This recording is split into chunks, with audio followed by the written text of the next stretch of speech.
Hai, saya Reza Rahadian, and this is Men's Corner.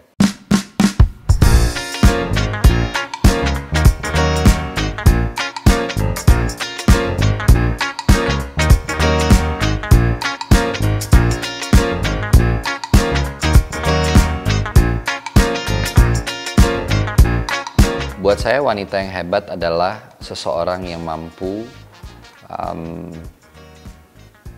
memiliki prinsip yang amat sangat kuat terhadap apa yang ingin dia lakukan dalam hidupnya, tidak menggantungkan keputusannya pada siapapun, kemudian berani mengambil sebuah sikap, berani berbeda, dan bertanggung jawab.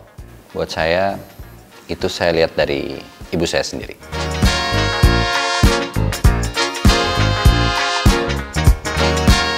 Female celebrity crush. Adriana Lima is one of them. Kalau di Indonesia, celebrity crush, Marsha Timothy.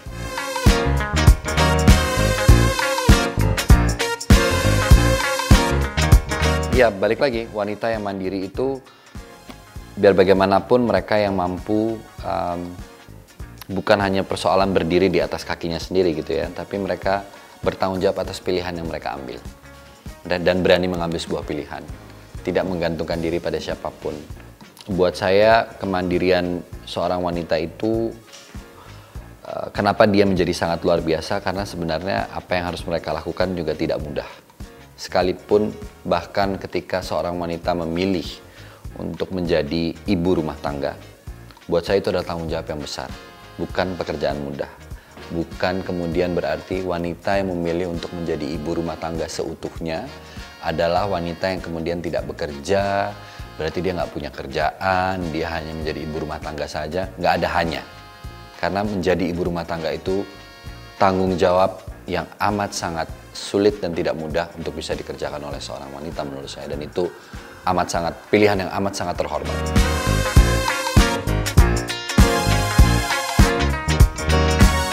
Ibu saya tuh seseorang yang selalu memancing saya untuk berpikir keras. Seseorang yang selalu kritis, tidak cepat untuk memberikan satu pujian tertentu. Bukan pelit ya, tidak cepat, gitu ya, beda. Kemudian selalu merangsang otak saya untuk mampu mencari solusi atas apapun persoalan hidup yang saya alami. Jadi, tidak melulu bahwa pilihannya adalah diberikan solusi, ini loh, kalau kamu sedang mengalami ini tuh sebaiknya kamu melakukan ini. Nggak begitu, tapi mengajak saya berbicara, berdiskusi, sehingga itu membuat otak saya bekerja dengan lebih ekstra. Itu buat saya salah satu kehebatan dari ibu saya gitu ya, yang saya rasakan langsung. Kemudian, yang paling menarik adalah, karena saya tumbuh dengan seorang ibu tunggal, saya belajar menjadi laki-laki yang bertanggung jawab atas apa yang saya lakukan dalam hidup. Belajar dari sosok perempuan, itu kan luar biasa. Karena ibu saya mampu menjadi sosok laki-laki, quote unquote, sosok yang amat tegas, sosok yang sangat maskulin gitu, di dalam rumah. Dan buat saya itu sesuatu yang luar biasa, pengalaman hidup saya yang luar biasa gitu. Jadi bagaimana seorang ibu, seorang perempuan mampu menjadi tidak hanya kepala keluarga, tapi juga menjalankan fungsinya sebagai seorang ibu, tapi juga memastikan kehidupan berjalan dengan baik. Buat saya itu it's a big shoes to fill in. Dan dia adalah cinta pertama saya.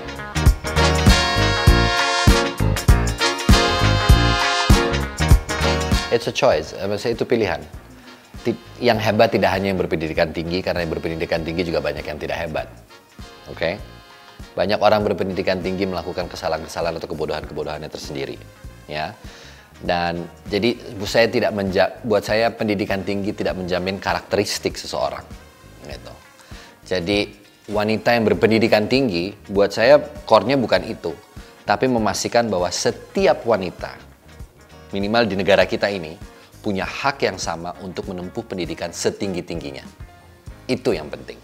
Jadi bukan apakah harus tinggi. Buat saya nggak ada kata harus gitu. Itu kembali kepada individunya masing-masing. Tapi bahwa setiap wanita berhak untuk bisa menempuh pendidikan setinggi-tingginya. Jangan sampai banyak di antara wanita di luar sana yang di usia 7 tahun ketika mereka bercita-cita menjadi, saya mau menjadi pilot, saya mau menjadi ini. Cita-cita itu mulai menurun di usia 13, 14, 15 dan seterusnya. Karena merasa bahwa sebagai wanita, cita-cita kita sepertinya ranahnya adanya cuma di sini. Kenapa harus begitu gitu?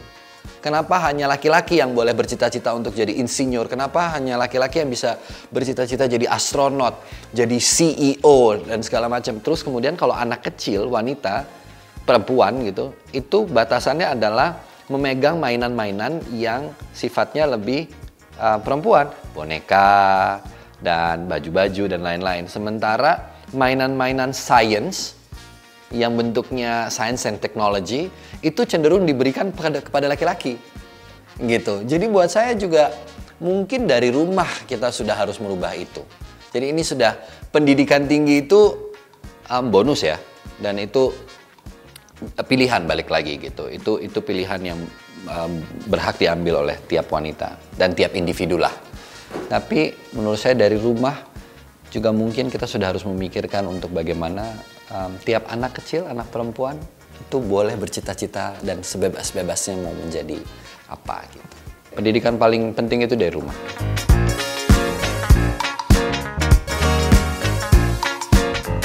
I think word of affirmation itu salah satunya. Ya, saya sangat senang memberikan credits atau pujian bagi seseorang itu. Selain word of affirmation, kayaknya gifting. Oke, karena tadi mungkin saya ambil contoh ibu saya misalnya gitu ya. Saya selalu memastikan kalau memberikan sesuatu yang saya ingin kasih buat dia tuh sesuatu yang dia bisa pakai atau dia bisa berguna gitu. Tapi kadang dulu saya ingat banget waktu saya masih SMP, saya tuh kalau ngasih dia itu patung paling sering. Karena dia suka koleksi patung-patung kecil gitu. Jadi lagi-lagi apa yang dia suka gitu, yang buat dia juga punya arti. Walaupun buat saya sih, ibu saya kalau dikasih apa aja sama anaknya sih udah seneng gitu ya. Tapi mungkin itu kali. Sama ini ya, physical touch, sorry, that's one of the biggest. Saya rasa itu bahasa cinta saya paling besar, itu kepada siapapun ya, sahabat saya atau apa.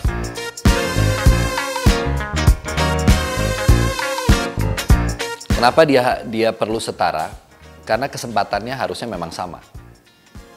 Jadi manusia, as a human being ya, baik laki-laki dan perempuan. Tentu secara, kalau kita mau ngomongin di luar itu, ada yang tidak mungkin setara. Yaitu laki-laki tidak akan mungkin bisa melahirkan, dan perempuan itu dalam lahiriahnya diberikan keistimewaan oleh Tuhan untuk bisa mengandung. Kan itu, dua hal ini nih. Tapi di era sekarang ini pasti akan menjadi perdebatan publik.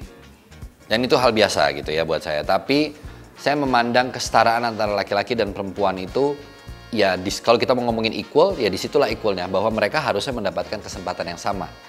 Mereka boleh menempuh pendidikan setinggi-tingginya, mereka berhak bermimpi setinggi-tingginya, mereka berhak mendapatkan hak hidup yang sama, gitu, tidak dibeda-bedakan.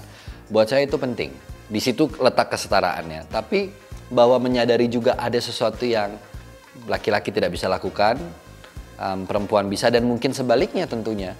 Ya, itu hidup, itu hal biasa gitu. Ada sesuatu yang bisa, ada yang sesuatu yang tidak bisa gitu.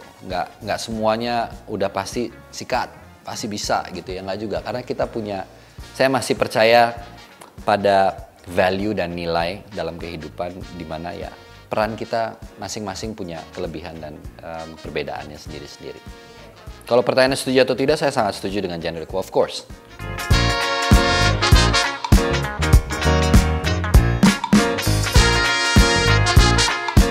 Saya jujur itu juga, kalau di luar mungkin itu sudah mulai umum. Ya maksudnya saya di luar Indonesia gitu ya. Di kita kulturnya lain. Kita tahu bahwa Indonesia beberapa, kita sering mendengar istilah yang sangat patriarkis gitu ya di Indonesia gitu. Tapi buat saya stay home dad juga adalah sama equalnya dengan perempuan yang memilih untuk menjadi ibu rumah tangga. Karena itu lagi-lagi itu bukan pekerjaan mudah.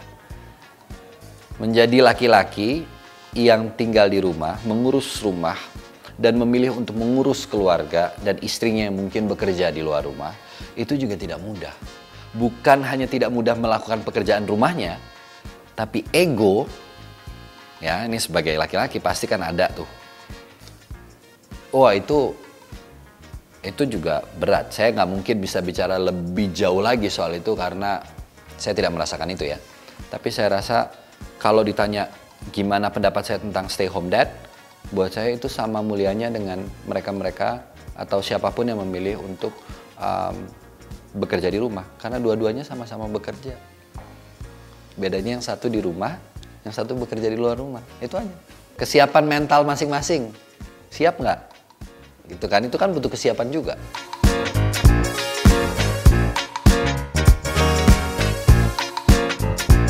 Oke, ini tanpa bermaksud untuk seksis ya. Saya sangat menyukai mata dan kaki.